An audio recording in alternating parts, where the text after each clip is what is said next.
semana estamos comemorando o 11 de agosto, que é uma data tradicional, emblemática no nosso mundo jurídico. E eu tô aqui ao lado, mais uma vez, do professor jurista Aurélio Vander Bastos.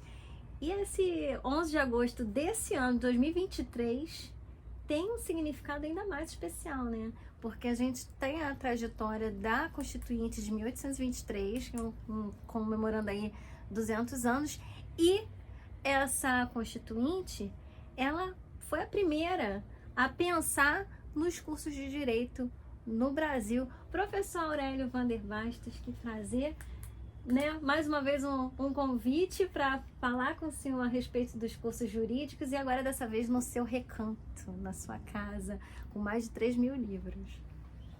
Rosana, você não imagina a alegria de reencontrar você.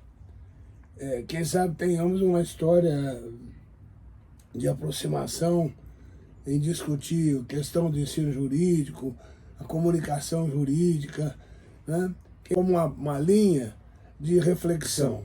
Mas você, na preliminar, lembrou muito bem. Na verdade, quando conversei originalmente ou inicialmente com você sobre essa data de hoje, né, ou essa data de 1823, nós estamos exatamente comemorando os 200 anos da primeira Assembleia Constituinte Brasileira, né? Uma Assembleia que foi convocada pelo Dom Pedro I, né, para poder organizar o Brasil que ele declarara independente.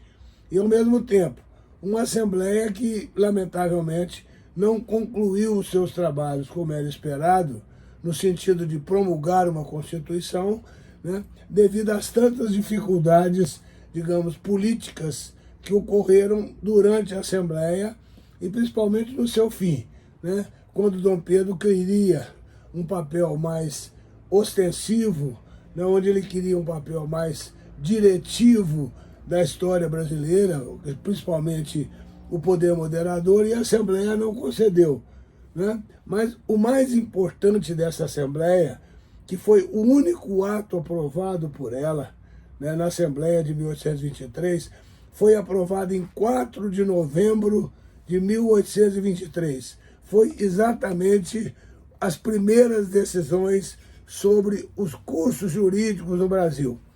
Foi nessa Assembleia que se definiu que os cursos jurídicos seriam em São Paulo e Olinda, né? Essa é a grande decisão.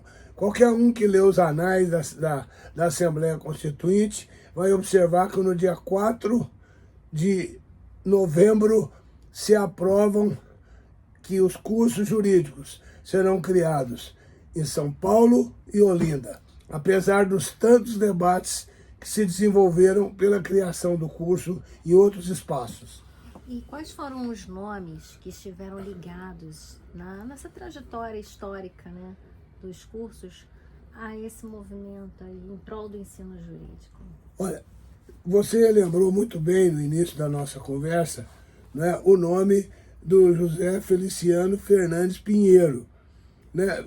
O José Feliciano Fernandes Pinheiro, que depois veio a ser conhecido como Visconde de São Leopoldo, ele não pode ser dissociado dessa história, que mesmo em 23, deputado por São Paulo, ele propôs a criação dos cursos jurídicos em São Paulo e Olinda, né? Mas ele falava também da possibilidade de se criar uma universidade no Brasil, junto com os cursos de direito, né? Então, Zé Feliciano é um indivíduo que é um deputado que permeia a Constituinte de 23, está presente na Assembleia de 27, que foi convocada por Dom Pedro, né, depois que ele promulgou a Constituição outorgada de 24.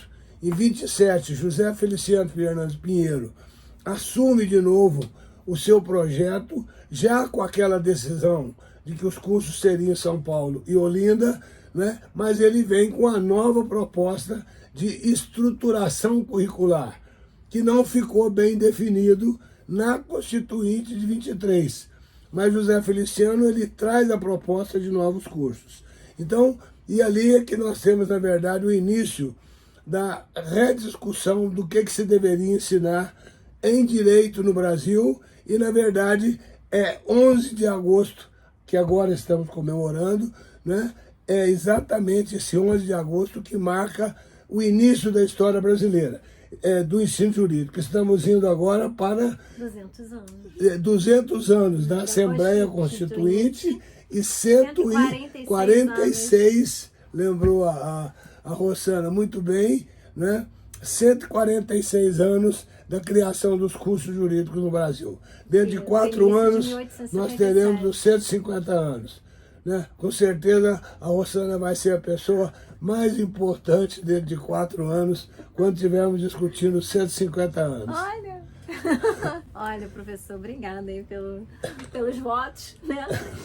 E assim, dentro desse cenário, o senhor acha que São Paulo acabou mais favorecido nessa jogada? Olha, dentro dessa criação, a história paulista de ter assumido o curso de Direito é uma história complexa pelos debates constituintes. Porque, na verdade, o futuro criador do Instituto dos Advogados, né, que faz 180 anos esse ano, né, Visconde de Jequitinhonha, que foi Francisco G. de Acaiaba Montezuma, né, em 1843, ele propõe a criação do Instituto dos Advogados, mas ele, durante a Constituinte de 23, ele foi um combativo defensor da criação do curso na Bahia. Ele entendia que a Bahia não só era um estado muito populoso, né, um estado que tinha intelectuais de grande competência, dado o período de passagem do Império pela Bahia, né, e ele queria muito e lutou muito até o último dia para que o curso de Direito fosse instalado na Bahia. Depois ele tentou uma solução alternativa que fosse instalado em Minas Gerais.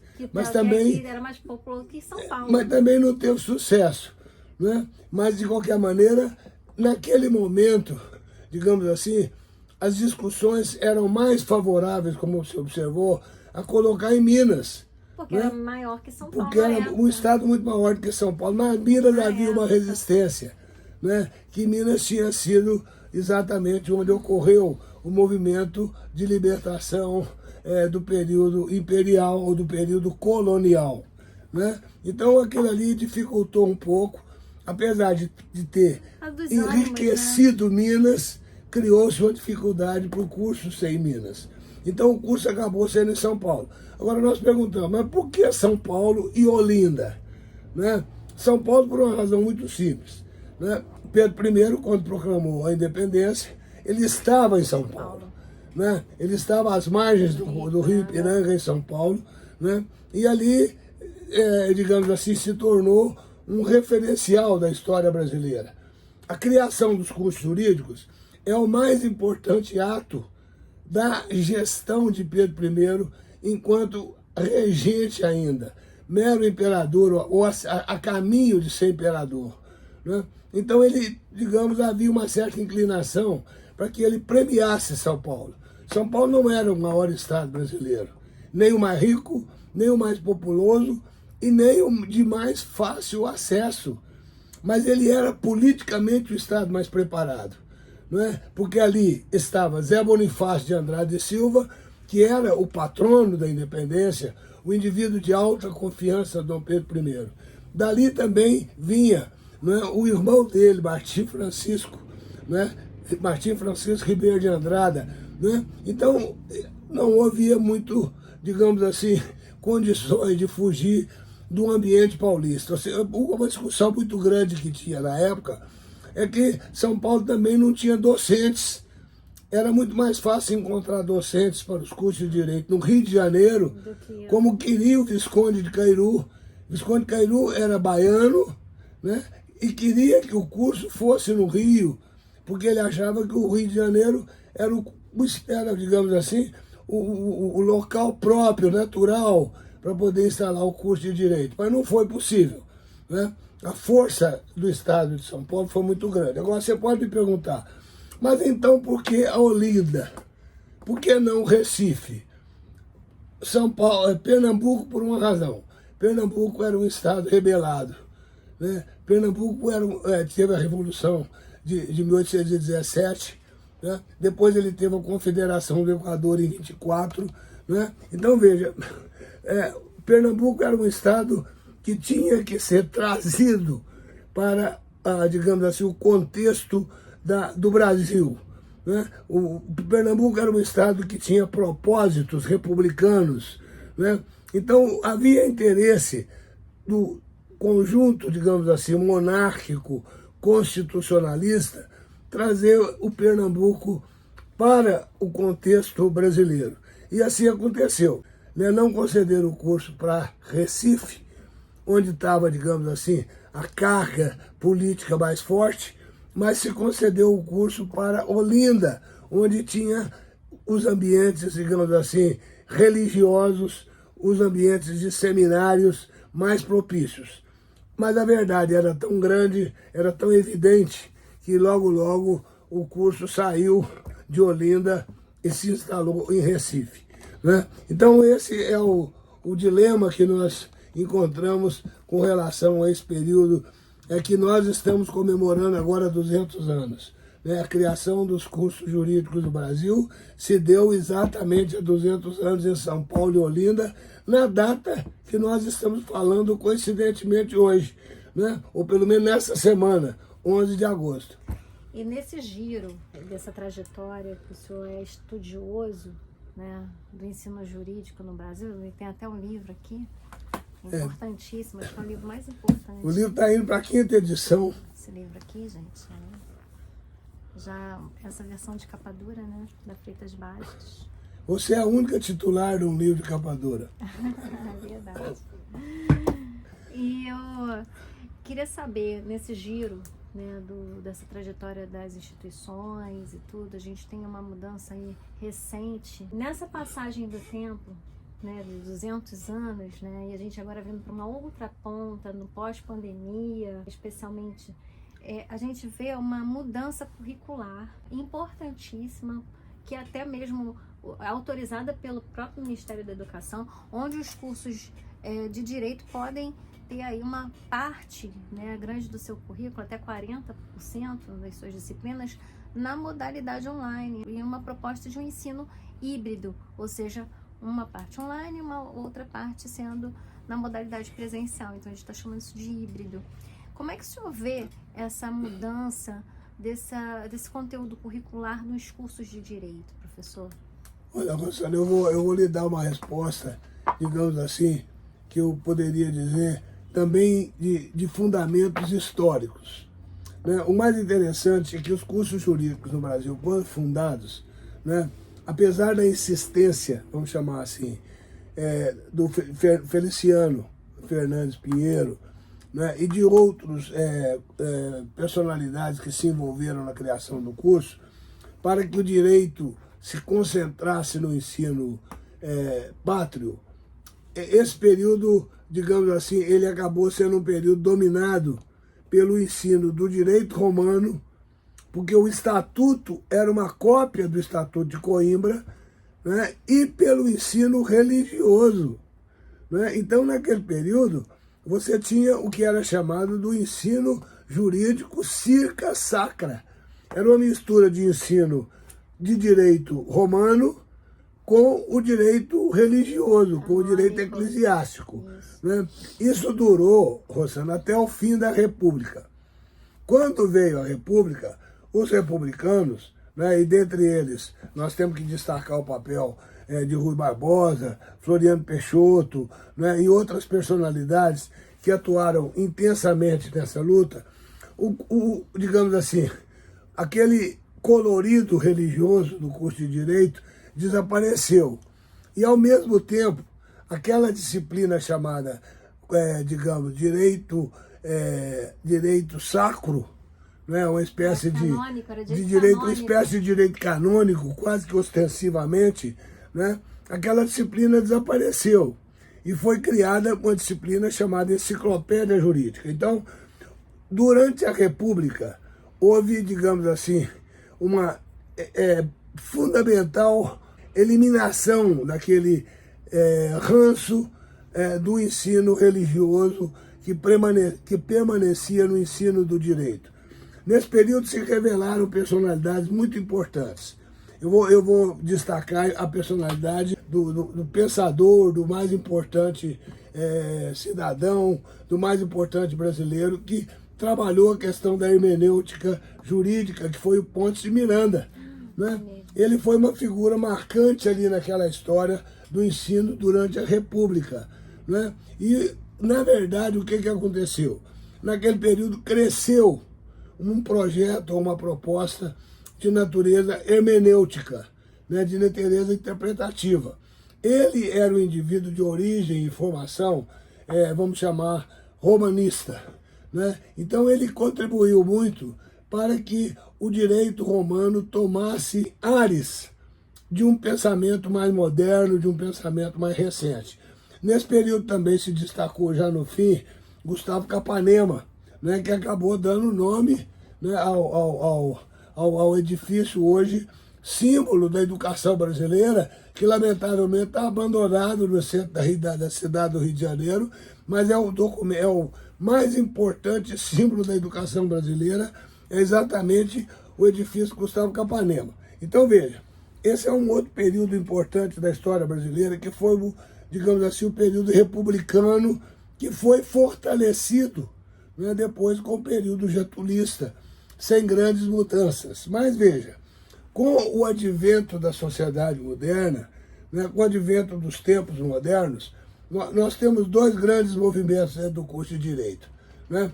A superação da hermenêutica romanista como única forma de se entender e interpretar o direito, e a inclusão, a introdução de disciplinas como sociologia, história, política, né, e outras disciplinas, antropologia e outras disciplinas que passaram a referenciar, né, a forma de se pensar o direito. Isso não significa, é claro, que a leitura, que eu chamo sempre, a leitura mais ortodoxa, né, a leitura mais clássica, que é a leitura originária do direito romano, né, que ela tenha sobrevivido. Mas nesse período cresce a leitura e o entendimento, a interpretação do direito a partir do fenômeno social. O direito como fenômeno social. O direito não é apenas uma revelação, né, ou uma realização racional, mas ele é também produto dos fatos. Nesse momento da história brasileira, nós não podemos esquecer nunca. O mais importante personalidade chamava-se Miguel Reale. Né? Miguel Reale é que produz, digamos assim, a nova teoria do ensino do direito. Né? Quando ele diz, olha, o direito ele se constitui do fato lido pela axiologia, pelo valor e constituído em norma. Né?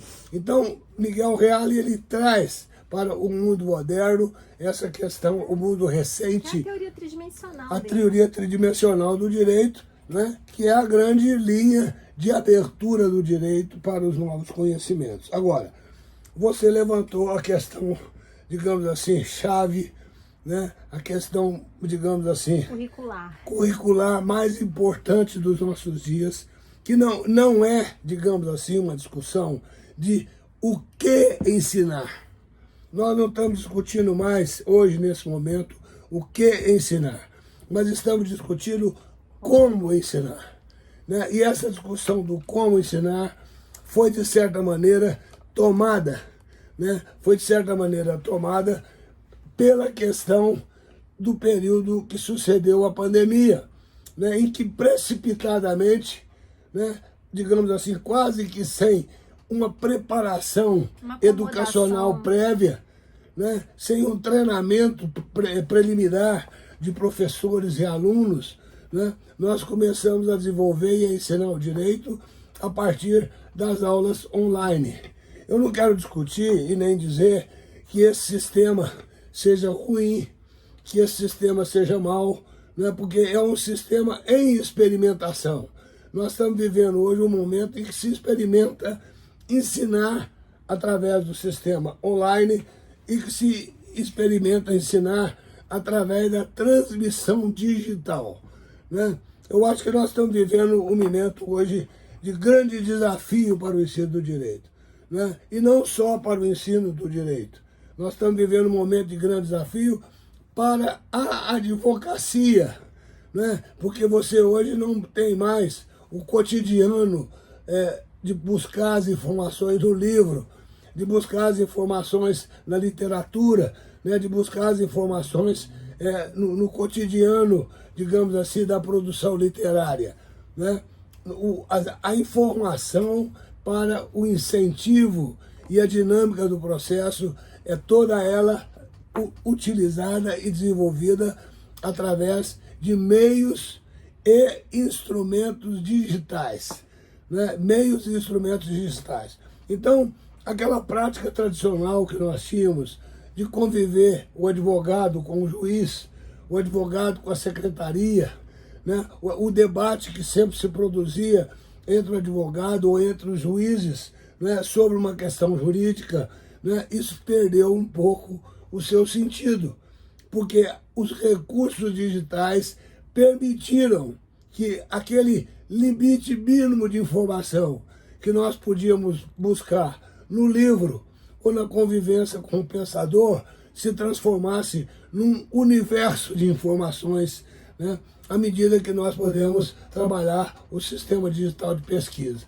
né? Esse eu acho o grande momento que estamos vivendo no direito e o grande desafio. Eu acho que nós estamos aí diante de um desafio muito grande na área do direito, né? Primeiro porque, digamos assim, o volume de informações disponíveis para o advogado e o volume de informações disponíveis para o juiz são muito grandes.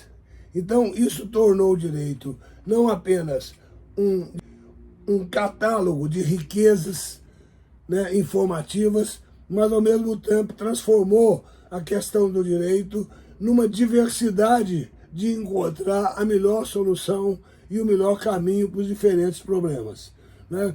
Esse eu acho que me parece um problema que estamos vivendo e que estamos sendo desafiados. Por outro lado, você levantou no começo da nossa conversa, né, essa questão de que os currículos já não são mais ensinados, ou os programas não são mais ensinados do ponto de vista presencial, né? O professor presencial, aquela figura emblemática que no passado transmitia conhecimento com muita graça, com muito interesse, né? Aquela pessoa que transmitia o conhecimento com muita retórica, né? Com uma postura em classe, muitas vezes gesticulante, de alta informação, né? Esse professor, se ele ainda existe, 40% deles já podem deixar de existir.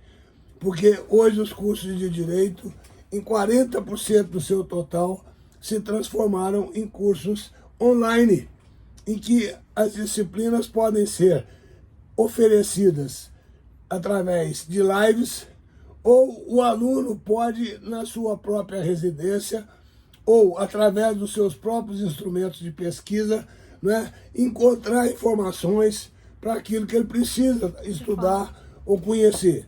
Então isso, na minha leitura, vai se transformar no médio prazo numa grande revolução digital.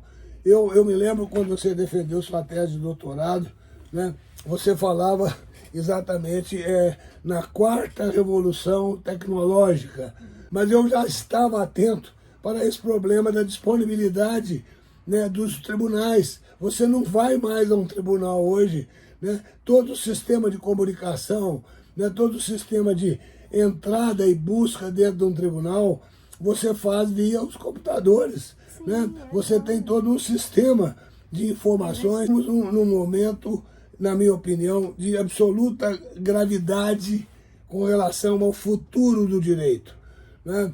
Absoluta gravidade, porque, veja você, se no passado eu precisava de um professor com grandes recursos doutrinários para poder dar uma informação ou para dar um parecer, hoje eu busco essas informações em minutos, em segundos, através do sistema digital, né? Então é claro que isso vai envolver e vai provocar, digamos, uma reflexão mais profunda sobre como ensinar direito. Você levantou ainda há pouco, né, E eu vou completar a sua observação no seguinte aspecto. Da mesma maneira que no passado, né, o Carlos Maximiliano contribuiu decisivamente, né, para o estudo, digamos assim, do direito, da perspectiva da hermenêutica romana, né, do mesmo jeito que na virada dos anos 60, 70 ou até 80, né, o ensino da sociologia e da política foi fundamental para compreender o direito, né, onde o papel do Miguel Reale foi decisivo.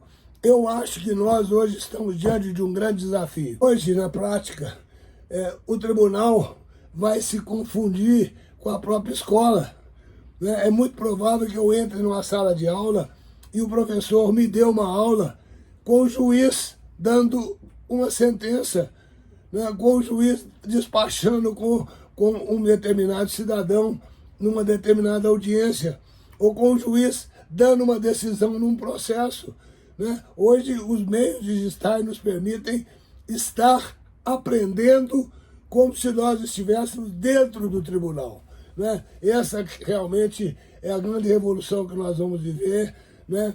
E espero que a gente tenha inteligência e competência para tudo isso. Você falou dos meus livros, né? Eu tenho aqui comigo hoje 3.500 livros, que estão me preocupando, porque às vezes eu fico pensando, será que eu estou perdendo a voz? Será que eu estou ficando com tanta dificuldade para falar por causa da convivência no meio desses 3.000 e tantos livros, né? São livros que vieram comigo na minha vida, que vou te mostrar aqui atrás. Aqui tem esses livros, que são as primeiras apostilas da minha universidade. São os meus primeiros professores, estão aqui, todos eles.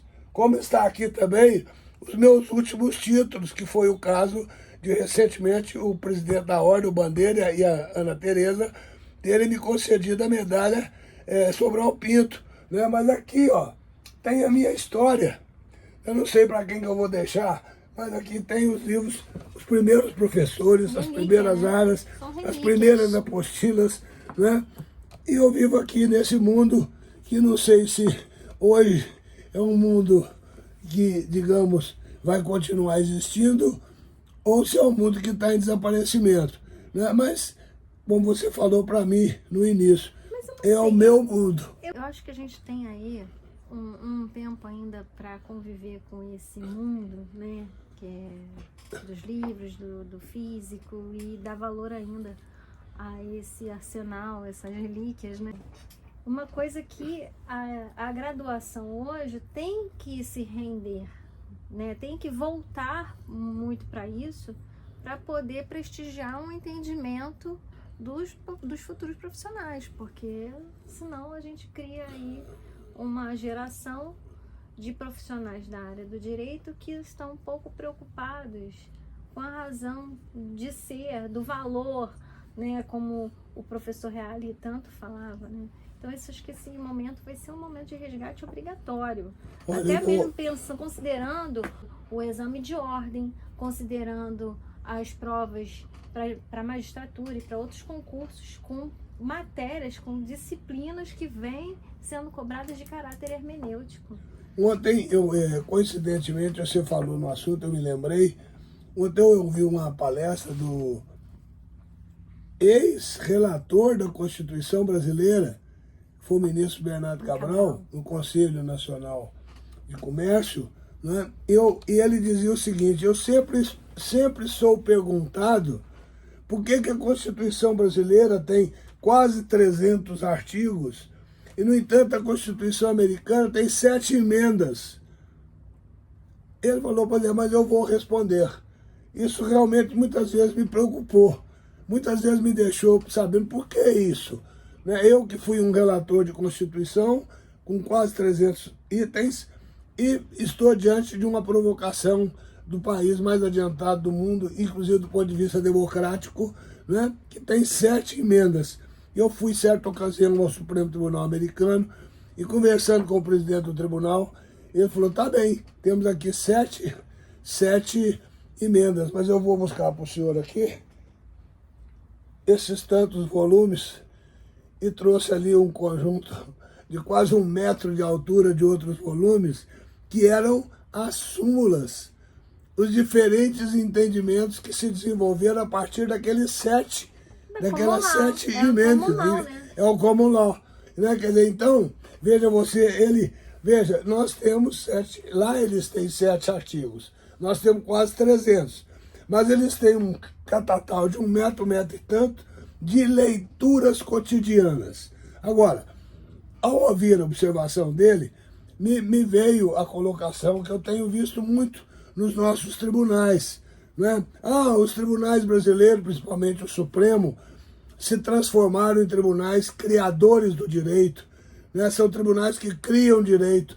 O tribunal não cria direito, quem cria direito é o legislativo. Né? Mas eu pensei comigo, não participei do debate, mas pensei comigo. Veja, os nossos tribunais, eles basicamente estão voltados para a produção do direito público. Do direito público, não aquilo que genericamente seria o direito público no seu sentido mais extenso, né? Passando pelo direito constitucional, administrativo, o direito civil é público, senão ele não seria um código. Né? Ele é um código público aplicado a situações privadas. Né? O direito tributário, o direito penal, né? São todos direitos de natureza pública. Então eu pensei comigo, e agora? Né?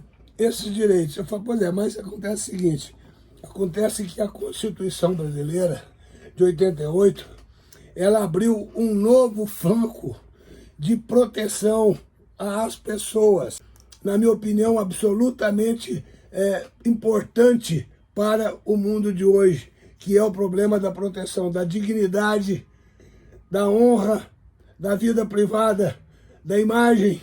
Né? E veja, isso criou um novo aspecto no direito, que é o direito existencial, ou personalíssimo, como temos também chamado. E que o legislativo não dá conta. E aí é que está o problema. O legislativo não é um órgão que foi feito para esse tipo de produção. Então o que acontece? Os tribunais se veem na obrigação de produzir esse direito. Né? Assim como, paralelamente, existe a questão das lacunas. Usando, né? Aquela técnica da ponderação. Então, ele tem que decidir situações novas que o direito cria e que apareceram no contexto constitucional.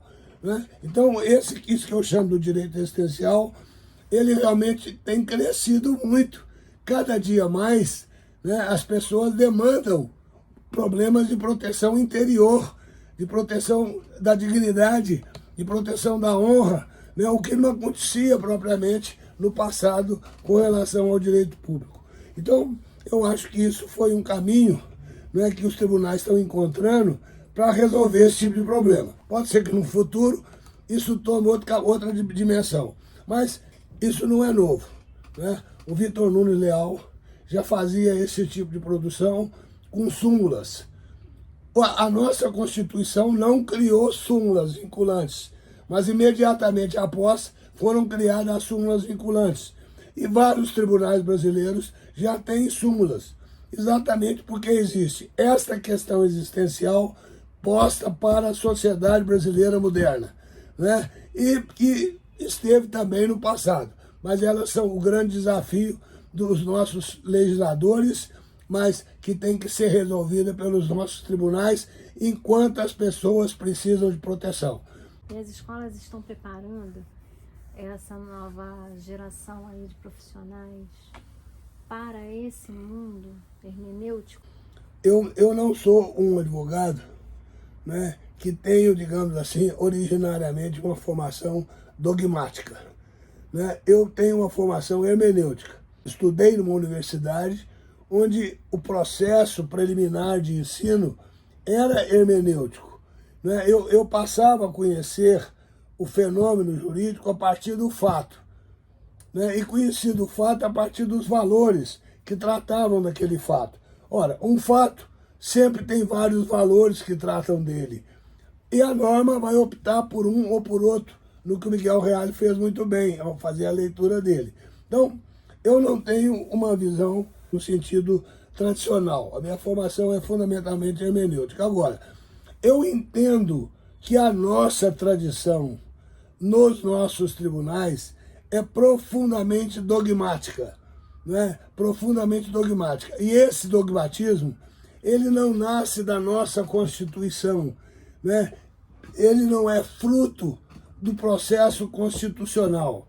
O processo constitucional, quem sabe ele seja muito mais fundamento da hermenêutica do que da dogmática, né? O processo, a dogmática, enquanto leitura do caso, enquanto leitura do cotidiano da vida, ela tem origem no corpus juris civilis. Ontem eu falava para um amigo meu, veja, o corpus juris civilis é um corpo, como todo documento que nasceu no passado, eram documentos que estavam muito mais destinados ao problema da escravidão do que da liberdade, né? O Código de Hammurabi, o Código de Manu, o próprio Corpus Juris Civilis é um documento romano. Mas veja, tem um detalhe muito importante.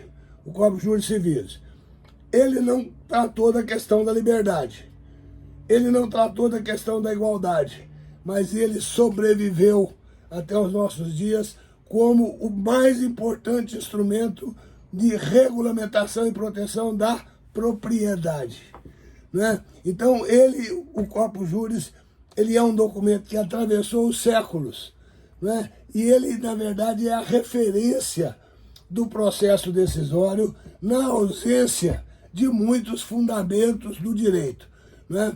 Então, nós temos que considerar esse aspecto, né? E no futuro, inclusive, levantar com um pouco mais de coragem essa discussão. Eu trabalho sobre o Teixeira de Freitas e eu mostro exatamente aonde foi a dificuldade do Teixeira de Freitas. A dificuldade do Teixeira de Freitas foi exatamente essa. O dilema dele entre o código que tinha que tratar da liberdade e tinha escravos, e o código que tinha que tratar da propriedade e tinha escravos. Porque eu acho que ele foi um dos mais lúcidos juristas brasileiros.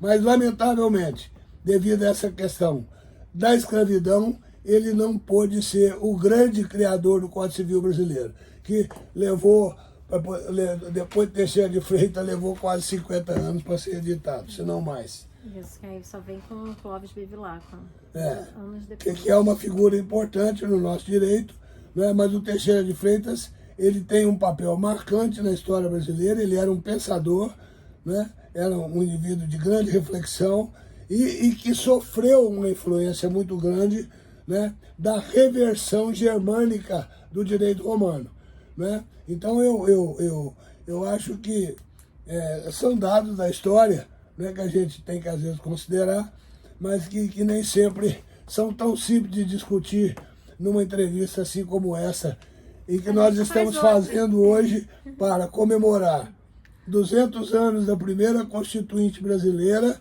e 146 anos da criação dos cursos jurídicos e, veja, e 200 anos da aprovação dos 2 primeiros dispositivos sobre os cursos jurídicos no Brasil, né? A criação dos cursos em São Paulo e a criação dos cursos em Olinda. Não se introduziu discussões mais profundas sobre currículos, né? Mas se discutiu sobre organização. Eu acho que já foi um grande passo. Acho que foi ótimo o dia de hoje aqui, esse bate-papo. Olha, Luciana, eu quero agradecer a você por sempre se lembrar de mim. É uma lembrança, que eu digo, uma lembrança histórica. Eu tenho a impressão que deve ter um volume grande de anos com os quais eu convivo com a Sandra. Professor Hélio, né? Aos 22 anos, Então, 21, 22. Eu tinha acabado de pegar a minha carteira da UAB e eu tinha sido convidada para participar da Comissão de Ensino Jurídico na UAB RJ. O presidente da UAB na época era o Celso Fontinelli. São 2 momentos importantes na história do ensino jurídico. Quando o Celso Fontinelli criou a Comissão de Ensino Jurídico, Foi importante. e em época parecida, quando o Bernardo Cabral criou a Assessoria de Ensino Jurídico no Conselho Federal da Ordem. São 2 momentos muito importantes e marcantes na história do ensino do direito. Aí a gente participou na Comissão de Ensino Jurídico durante um tempo, né? Na época, o presidente da Comissão de Ensino Jurídico era o Dr. José Ribamar Garcia. E o professor Hélio fazia parte. Eu estava chegando. Eu fiquei maravilhada com o professor Aurélio, que eu já estudava durante o curso de Direito, os livros de Sociologia, de Introdução, enfim.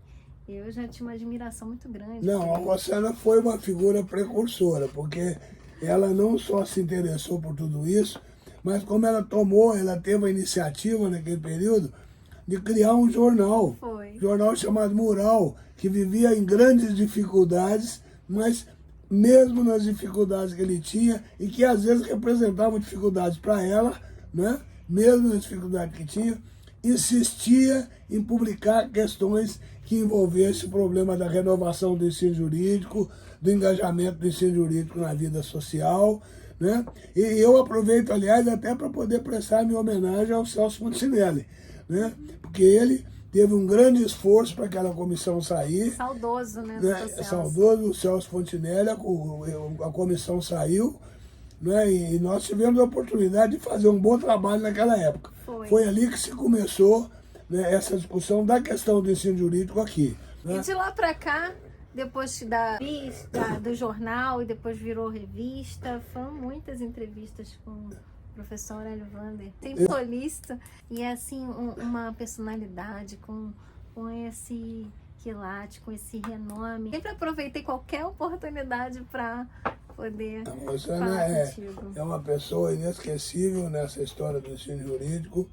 Ela sempre teve um papel de apoio fundamental, né? E eu luto muito para que a Rossana tenha sucesso na história profissional dela, porque ela fez uma maravilhosa tese, né, sobre exatamente o tema que nós pouco discutimos aqui, que foi essa questão da modernização do ensino do direito e os processos de digitalização. Vamos bater um papo sobre isso outro dia? Eu acho que isso pode ser tema de uma boa conversa mesmo. Vamos combinar, então já está agendado.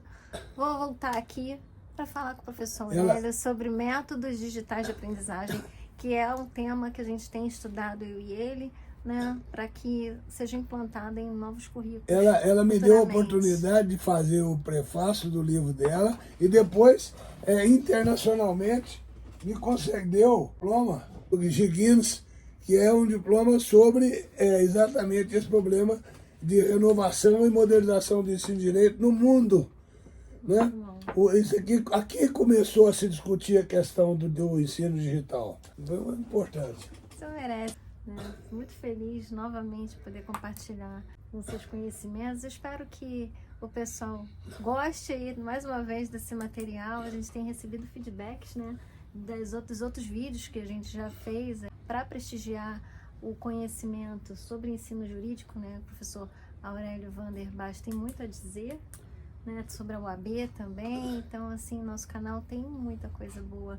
E agradecimento também ao PQJuris por estar abrindo também essa possibilidade de bate-papo aqui pra gente. Então, professor Aurélio, mais uma vez, obrigada, tá, pela sua fala, pela sua exposição sempre tão lúcida, sempre tão clara, e que resgata toda essa tradição que a gente precisa sempre lembrar, porque ela faz parte da nossa história e a gente não pode deixar perder, porque é a história do Brasil. E o senhor sempre tão generoso em compartilhar seus conhecimentos. Muito obrigada mais uma vez, tá? Menina, um abraço. Tchau. Tchau, gente. Até Tchau. a próxima.